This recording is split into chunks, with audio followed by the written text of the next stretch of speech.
Ladies and gentlemen, we've all heard the saying, out of sight, out of mind. But in relationships, that isn't always true. Sometimes, you're not just in his mind, you haunt it. And it's not because you were always around. It's because you left a feeling behind. Now listen carefully. The trick isn't chasing, pleasing, texting, or proving anything. The trick is subtle. It's psychological. And it starts with this. Mystery creates mental engagement because the human mind is wired to seek resolution. When something is left incomplete, uncertain, or not fully understood, we naturally begin to obsess over it. This is known as the Zeigarnik effect, a psychological principle that shows people remember interrupted or incomplete tasks more than completed ones. Now, apply that to emotional connection. When someone doesn't fully understand you or hasn't figured you out, you stay active in their thoughts. Your presence becomes a puzzle, not a solved equation. In relationships, especially early on, many people make the mistake of over-disclosing, over-explaining, or trying to prove themselves too quickly. The result, they remove any curiosity the other person might have had. While transparency and openness are important, timing and pacing are equally vital. Emotional connection is a dance, and when one person lays all their cards out too soon, it kills the rhythm. The other person no longer feels the need to lean in, to wonder, or to explore who you are beneath the surface. This doesn't mean playing hard to get. It means being layered. When you're a little mysterious, not secretive, but selectively vulnerable, you create a kind of emotional gravity. He thinks about you more because he hasn't fully grasped you. You're not performing for him. You're just not giving everything away at once. And that subtle restraint creates tension, the good kind. The kind that keeps you in someone's head long after the conversation ends. It's not just what you say that makes you interesting, it's what you hold back. For example, when he asks a deep question and you smile and say, "That's a story for another time," you're planting curiosity. You're suggesting depth without pouring it all out. You're signaling, "There's more to me." But you'll need to earn that part. That moment lingers. That moment gets replayed. Mystery isn't about manipulation. It's about respecting the pace of connection. It's about protecting your own emotional depth by not offering it too freely, too soon. A man will mentally return to what he doesn't fully understand. He'll imagine what you might be thinking, what you might be feeling, what your story might be, because you didn't spoon feed him everything. When you're too available, too accessible, too predictable, you become easily categorized. The mind stops searching. The interest wanes. But when you give just enough to be emotionally present, while still maintaining your individuality and emotional boundaries, he keeps mentally circling back to you. That's the power of mystery. It triggers imagination, emotion, and a sense of wonder. And those are the very things that keep you unforgettable. Emotional impact lasts far longer than constant contact. In fact, being constantly available can actually reduce the emotional significance of your presence. Think about the people in your life who've left the biggest imprint on your heart. It's likely not the ones who texted you every hour or hovered over your life. It's the ones who made you feel something deep, unexpected, or transformative. Those moments, those emotional spikes, are what the brain holds on to, not the frequency of interaction. When someone has to think about you emotionally, not just logistically, you become harder to forget. You're not just another person on the contact list, you're someone who stirred something in them. You may have sparked desire, reflection, even discomfort, but you left an emotional mark, and that's what keeps people mentally revisiting the experience of you. In love and dating, people often try to maintain closeness by staying in constant communication. They think, if I don't text him, he'll forget about me. So they send memes, check in every morning, ask questions throughout the day. But what this often creates is familiarity without depth. It builds routine, not resonance. It may keep you in his notifications, but it doesn't guarantee you're in his heart. The truth is, the most magnetic people are not always available, but when they do show up, they bring presence, intention, and energy. That's what creates emotional gravity. It's not about how often you're in his life. It's about how he feels when you're in it. If he leaves a conversation with you feeling seen, challenged, inspired, or even just emotionally stirred, he will return to that moment in his mind. People don't forget how someone made them feel, even if the encounter was brief. It's those moments of emotional intensity, of real connection or meaningful silence, that carve memory pathways deeper than 100 small interactions. The irony is, sometimes the more we chase closeness through communication, the more we dilute our emotional presence. When every message feels the same, every conversation starts to blend together. There's no spark, no shift, no emotional wave to catch. But when your interaction stands out, when it hits a nerve or opens a door inside someone, they remember. Not because you were always there, but because you left them with something they didn't expect to feel. This is why silence, space, and emotional pacing matter. It's not distance for the sake of playing games. It's allowing your presence to breathe. You don't need to be in someone's inbox 24/7 to be unforgettable. You need to be in their mind when they least expect it. That happens not through noise, but through impact. Through the way your energy felt, the way you listened without trying to fix, the way you walked away with dignity instead of chasing answers. Someone can talk to 10 people in a day and not remember any of them. But if you're the one who made them pause, reflect, or feel something deeper, they will circle back to that moment. Emotional impact is memorable because it touches the part of them that's not logical. It stirs the subconscious. And once you've entered that space, constant contact becomes unnecessary because now they feel you even in your absence. Scarcity drives value because what is rare naturally feels more important, more desirable, and more worthy of effort. This isn't just a romantic concept. It's a basic psychological truth that governs human behavior. When something is always available, people tend to take it for granted. But when access is limited, when something feels exclusive or less predictable, the mind begins to assign it a higher value. It becomes something to pursue, to think about, to earn. This is especially true in relationships and attraction. Many people operate from a fear of losing connection, so they overcompensate by being overly available, always initiating, constantly giving, or never saying no. They believe that being accessible will create closeness, but more often, it creates the opposite effect. The person on the receiving end doesn't feel inspired to invest or lean in. Instead, they begin to see you as emotionally abundant, easily accessed, and therefore easily taken for granted. When you make yourself too easy to reach, too quick to reply, too ready to give your time or energy, you unconsciously lower your perceived value. Not because you are worth less, but because you're removing the natural tension and curiosity that make people lean forward. Scarcity isn't about manipulation or withdrawal. It's about self-respect. It's about showing that your time, attention, and energy are not given freely to everyone and not without purpose. That naturally signals to others you are someone worth pursuing.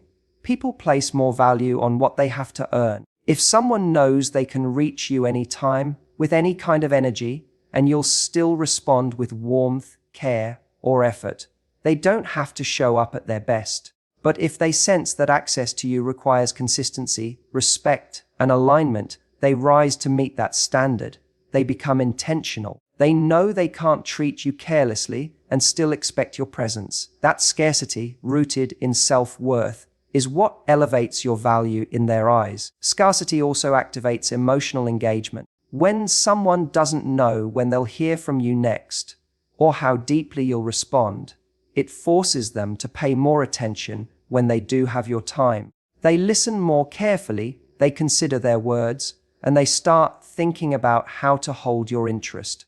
You've shifted the power dynamic from you needing to be chosen to them needing to qualify for your energy. This doesn't mean being cold or distant. It means being selective. It means choosing not to give access to people who are inconsistent, unavailable, or giving only crumbs. It means knowing that your emotional presence is valuable and treating it that way. When you move this way, you don't have to say, "I'm high value." People feel it. Because you don't overexpose yourself. You don't chase attention. You don't try to prove your worth through overgiving. The more someone feels your absence, and the more they appreciate your presence, and the more they realize your time isn't guaranteed, the more likely they are to value every moment they get with you. That's the psychology of scarcity. It transforms how you're perceived, not by becoming less of yourself, but by becoming more intentional about where and how you show up. When you apply this principle in your relationships, you no longer need to beg for effort or attention, because your value is clear without you ever having to say a word. Personal standards impress silently because they speak louder than any explanation or demand for respect. When someone sees that you have boundaries, clear lines you don't cross, and clear behavior you won't tolerate, they begin to view you differently. Not because you told them who you are, but because your actions revealed it. People may not always listen to your words, but they will always feel the energy of your self-respect. There's something deeply magnetic about someone who doesn't need to shout their worth. A person who doesn't tolerate being breadcrumbed, who doesn't chase after someone who pulls away, and who calmly removes themselves when their values are not being met. Those people leave a lasting impression, not because they were aggressive or demanding, but because they modeled what quiet strength looks like. In relationships, standards create the framework for how others treat you. And when you're consistent with them, you naturally separate yourself from the noise. Too often, people believe that being flexible or endlessly accommodating makes them more lovable. They think that if they just show how understanding they are, how available they can be, how forgiving they are, that the other person will recognize their value. But the reality is, people don't fall in love with those who bend endlessly. They become intrigued by those who don't settle. Standards don't push love away, they filter it. They protect your emotional space and signal that only those who can meet you at your level can stay in your world. The most unforgettable people are not the ones who gave everything too soon. They're the ones who held back just enough to make others step up. They don't play games. They're just not emotionally reckless. They don't allow access to their inner world without seeing effort and emotional availability in return. That restraint isn't coldness, it's discipline. And it's the kind of discipline that makes someone pause and say, "She's different. He's not like the rest." When you carry personal standards, you don't have to explain what you expect. You show it. You show it when you don't respond to disrespect, when you don't chase after vague behavior, when you don't reward inconsistency. You don't wait around hoping someone will change. You observe their behavior, and you make choices that protect your peace. That quiet decisiveness leaves more of a mark than any emotional outburst ever could. Having standards also means not lowering your emotional frequency to match someone else's uncertainty. If they're hot and cold, you remain calm. If they're inconsistent, you stay consistent with yourself. That contrast becomes powerful. It forces the other person to either rise to meet you or lose access to you. Either way, you win, because you're not trying to convince someone to value you. You're simply giving them the opportunity. And if they don't take it, your standards remove them. What's most powerful is that you're not doing any of this to impress. You're just living according to your values. But the impact is undeniable. You become memorable not because of how much you gave, but because of how clearly you showed what you won't accept. You're not angry. You're just unavailable to confusion, games, or mixed signals. That energy speaks volumes. It communicates confidence, emotional maturity, and deep self-worth. Without raising your voice, you become unforgettable because you made them realize access to you isn't free, it's earned. The power of graceful detachment lies in the ability to walk away without drama, desperation, or emotional collapse. It's the kind of strength that doesn't scream, beg, or plead. It simply steps back with quiet confidence, the knowing that peace is more valuable than proving a point. Graceful detachment doesn't mean you don't care. It means you care enough about yourself to stop holding on to what no longer aligns with your standards, your energy, or your emotional well-being. Many people believe that being strong in relationships means fighting harder, showing more loyalty, or proving your devotion when things become uncertain. But real strength often looks like letting go, not with resentment, but with grace. It's being able to say, "This isn't for me," without the need to explain yourself repeatedly or convince someone of your worth. And that kind of exit leaves an impact. Because it's rare, most people react. Few respond with calm, collected dignity. When you detach gracefully, you shift the entire emotional dynamic. You stop feeding into cycles of chasing and pulling, of explaining and defending, of trying to change someone's behavior through emotional persuasion. Instead, you simply remove yourself from the game, not because you're cold, but because you've reached a level of awareness that no longer entertains what drains you. That shift doesn't just protect you, it leaves the other person with a mirror. People expect emotional explosions when they mistreat or neglect someone. They expect tears, accusations, or long texts explaining everything they did wrong. But when you respond with silence, with peace, with a clear and calm departure, you remove their ability to deflect. You don't give them chaos, you give them space to reflect. And in that space, they often start to feel the weight of your absence in a way they never did when you were constantly reacting. Graceful detachment also reaffirms your power. It says, "I don't need you to validate me. I don't need closure. I don't need to force anything. I trust myself enough to leave what feels uncertain and trust that what's meant for me will feel secure, reciprocal, and emotionally safe." That level of self-trust is magnetic. People can sense it even when you say nothing. It's in your energy, your silence, your poise, and it's unforgettable. What's more, detachment isn't about punishing the other person. It's about freeing yourself. When you stay in a dynamic where you're undervalued or consistently uncertain, you begin to shrink. You second-guess yourself, overthink every move, and slowly start losing your emotional clarity. Graceful detachment brings you back to center. It reminds you that your worth isn't up for negotiation. It restores the emotional space you need to breathe, reflect, and reset. There's also something powerful about not needing closure from someone who couldn't give you clarity in the first place.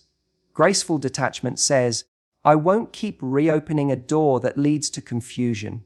It means choosing inner peace over temporary validation.